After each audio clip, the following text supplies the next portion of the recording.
Hello kids, कैसे हैं आप सभी। काफी दिन हो गए ना हमें बात किए हुए।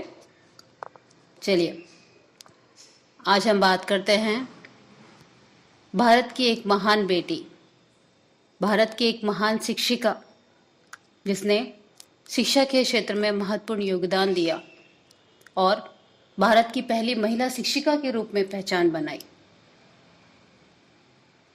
इन्होंने अपनी पढ़ाई के साथ साथ ही दूसरी बच्चियों के लिए, दूसरी महिलाओं के लिए भी पढ़ने के रास्ते खोले, पढ़ाई के अवसर प्रदान किए।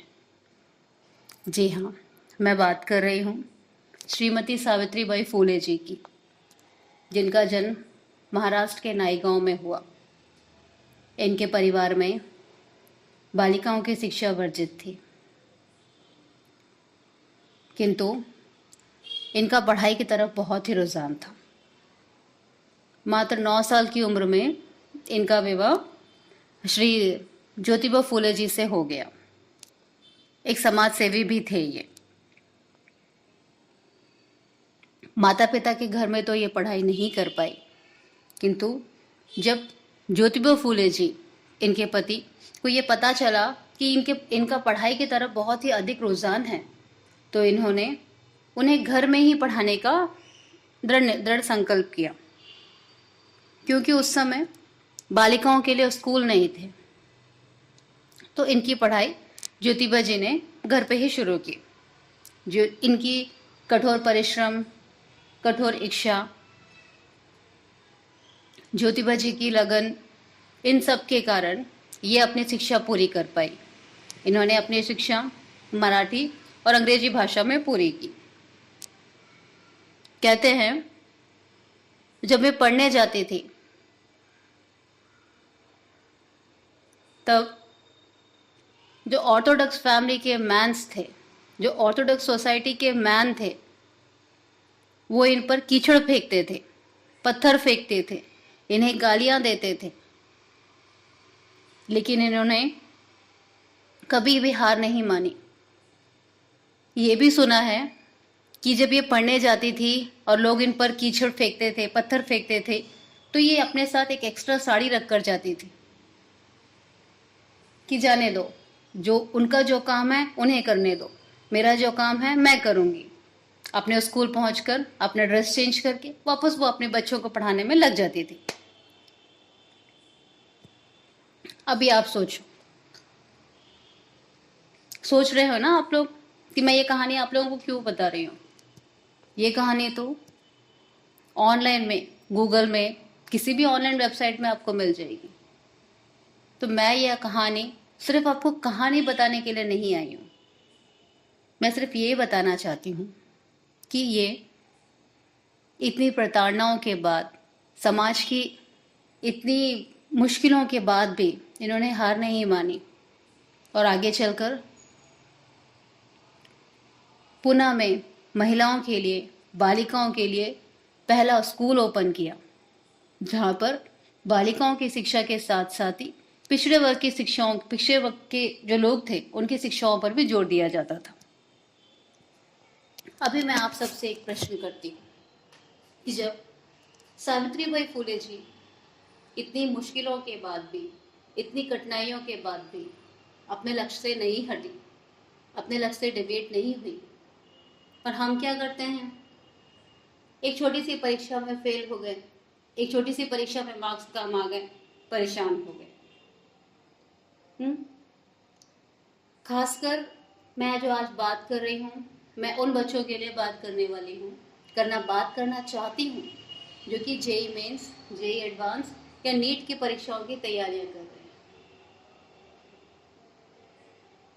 ये बच्चे दिन भर एक ही कमरे में बैठे रहते हैं, अपनी किताबों के साथ पूरा का पूरा दिन बिता देते हैं। बाहरी समाज से इन्हें कोई मतलब नहीं होता, कोई लेना देना नहीं होता। सिर्फ मेरा लक्ष्य, मेरा लक्ष्य, मेरा लक्ष्य, मुझे वो पढ़ाई क्रैक करनी है, मुझे वो एग्ज़ाम क्रैक करना है, मुझे पास होना है, मुझे गवर्नमेंट सिलेक्शन चाहिए, मुझे गवर्नमेंट जॉब, गवर्नमेंट सीट आना है।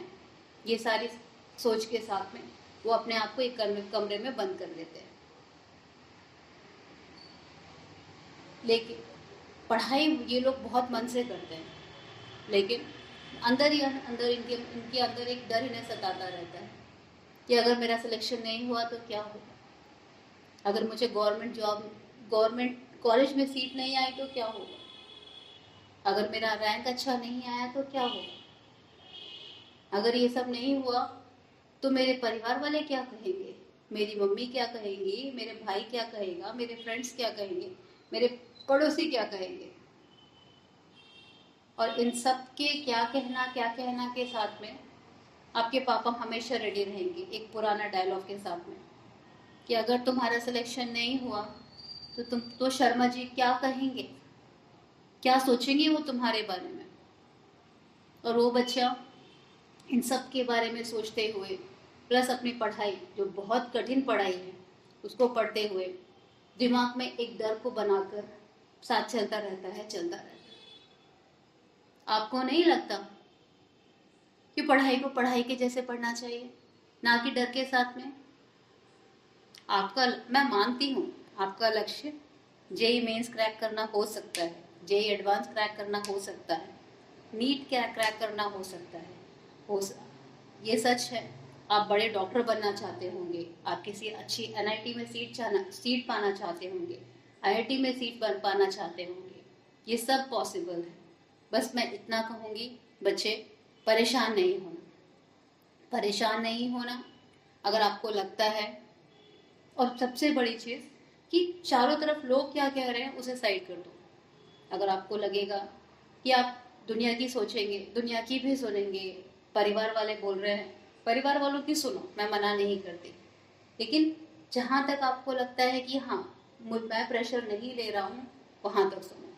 जहाँ लग रहा है नहीं अब मुझ में प्रेशर आ रहा है, मैं नहीं कर सकता, मेरा माइंड अब कंट्रोल में नहीं है, उस समय सब बंद करो, एक 5 मिनट वॉक पे जाओ, फ्रेश हो जाओ, दिमाग फ्रेश करो। उसके बाद वापस आकर ये सोचो कि मैं अगर नीट के एग्ज़ाम प्रिपरेशन करना चाहता हूँ तो क्यों चाहता हूँ, मैं अगर जेई मेंस या जेई एडवांस की प्रिपरेशन करना चाहती हूँ तो क्यों चाहते हूँ। आपको सोल्यूशन मिलेगा। Yes, you want to become a engineer, you want to become a doctor, उसको पकड़ो, वो जो एम है उसे पकड़कर फिर अपनी जर्नी, फिर से अपनी स्टडी स्टार्ट करो। Then you will start thinking about your goal. तुम्हारा जो पढ़ाई का जो जर्नी है, you will not feel hard it, but अगर जर्नी में तुम्हें लगेगा मैं पढ़ रहा हूँ, अगर मुझे नहीं आ रहा है, मैं सम्स नहीं कर पा रहा हूँ, मैं फिजिक्स के सम्स नहीं कर पा रहा हूँ, मैं केमिस्ट्री के सम्स नहीं कर पा रहा हूँ, मैं मैथ्स के सम्स नहीं कर पा रहा हूँ, मैं बायो के क्वेश्चन सॉल्व नहीं कर पा रहे, अगर ऐसी फीलिंग एक बार आ जाती है और डर अगर हमारे अंदर आ जाता है तो वो पढ़ाई मुश्किल हो जाती है। इसीलिए just think about your goal and stop thinking about your journey, just enjoy the journey। अगर जर्नी को एंजॉय नहीं करोगे और जर्नी से डरकर जर्नी में ही रुक जाओगे तो when you will reach at your destination it will be difficult to reach, no, so it is better just enjoy your destination। मैं आपको यही कहूँगी, पढ़ाई को पढ़ाई के जैसे लो, पढ़ाई को बोझ के जैसे बिल्कुल नहीं लेना, ठीक है।